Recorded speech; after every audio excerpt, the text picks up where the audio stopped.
And welcome back. More than 1,000 people are confirmed dead in Israel after those brutal attacks by Hamas on Israeli villages, homes, and the music festival.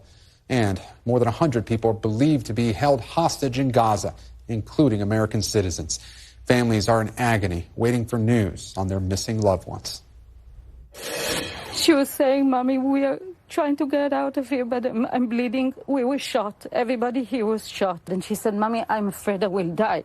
And I said, "No, you're not going to die." I'm trying to be strong, but it's so hard. I'm just hoping they are alive because I can't deal with something like this. I could hear people speaking in Arabic outside their door.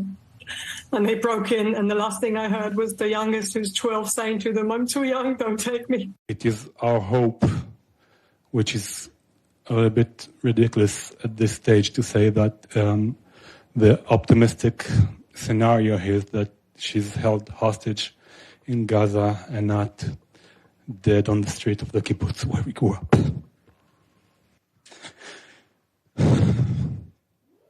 We don't know if she's in Israel, if she's in Gaza. Even if I know that she's in Israel, she's probably dead. And if she's in Gaza, well, I've seen what they can do. I just can't describe in words. I said in previous interview that I'm almost ashamed to be called a human being if other human beings can do such things to their own kind. When I saw that video, my husband and I burst into tears and started shaking. It's something that no parent, no human can ever imagine, to see a child in the hands of terrorists. It felt like a horror movie. It felt like, there are television shows about this, there's movies about this. This doesn't happen in real life. I'm willing to get killed right now for their lives. Anything to bring them home. They can take me for as long as they want. Just heartbreaking to hear all of those stories. And joining me now is Michael Oren, former Israeli ambassador to the United States. And as an officer in the Israeli Defense Forces, he was also a paratrooper during the 1982 Lebanon War. He was the IDF spokesman during the Second Lebanon War and the Gaza operation in 2009. Michael, thank you so much for joining us. And we just heard those devastating accounts from the families of the missing. Ambassador, I want to talk to you about the effect of this war on Israel's psyche. You wrote in The Atlantic yesterday, quote, "The Yom Kippur War had a profound impact on Israeli society and politics. The current conflict, too, is certain to have a tectonic effect, further shaking Israel's confidence in the government and perhaps even the army, and making them either more opposed to or more desperate for peace." Is that shaken confidence likely to be most profound among younger Israelis who might not remember the previous conflict, Ambassador? And certainly, and seeing those interviews, and we're living this reality here, Gabe. We all know people who are going through this. We all know families that have been taken out and shot. We all know young people who are present at that rave concert. 260 young people just simply massacred in cold blood, and we're still in deep shock. But the shock does not prevent us from acting. And the Army has now called up 300,000 reservists. The report for duty is more than 100%, if that's possible. And Israel is ready to defend itself, the people of Israel. Today I was at a food collection center for soldiers, and just piles and piles of cakes and cookies for our soldiers as they go off to battle. So this country is far, far from defeated, but yes, shaken. And that could be understood. And it's going to have ramifications socially, politically. After each one of these wars, there's always a committee of investigation, and responsibility is apportioned. Heads do roll, and a future of the peace process as well.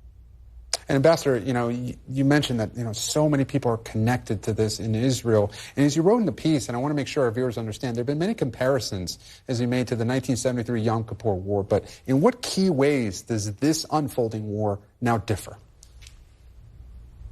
It's different because that war, 73, was fought in the distant desert and up on the Golan Heights, fought by regular armies with tanks and planes. This war was fought by terrorists penetrating 22 villages and killing civilians, women, children, old people. And so it's very different. Hostages taken, at least 100 hostages taken. Just tonight, they discovered close to 100 bodies in a kibbutz. It is keep 1,000 Israeli dead in American terms would be about 15, 16 times what America lost on 9/11. We're talking about the equivalent of 40,000 Americans killed in an afternoon. So it's quite a shock for this country. It's the largest number of Jews killed in any incident since the Holocaust. And so that is deeply impactful. And for our younger people, it'll make them, even those people who were maybe in favor of a two-state solution with the Palestinians, they look at the Palestinian Authority in the West Bank, where there's a Palestinian Authority leader, Mahmoud Abbas, who's serving in the 18th year of his 4-year term. He won't run because Hamas would take over the West Bank as well. They're going to be opposed, these young Israelis, to any type of solution that would put Hamas along our entire border opposite our major cities. I'm talking to you from South Tel Aviv in my bomb shelter, but I have a window. I look out that window and I can see the outskirts of Hebron. You know, and Ambassador, some Israelis are blaming or laying blame at the government, upset that, it was caught off guard. Yesterday the Prime Minister called for a unity government, but is that too little, too late? Does this risk furthering political divisions within Israel, especially since over the last several months there had been so much controversy and so many protests over the judicial overhaul there? Indeed. But tonight there was a national unity government formed, and that was very timely, very important. There's going to be a time for investigating this. That time is not now. Right now we have to defend ourselves. Right now we have to rid our border and I think the Gaza Strip of Hamas. And Israelis are uniting and not questioning right now, not apportioning blame. That will come. Certainly there'll be a reckoning. Ambassador Michael Oren, I know you got to go. Thank you so much for your time and joining us here on Meet the Press Now. We really appreciate it. Thank you. Okay.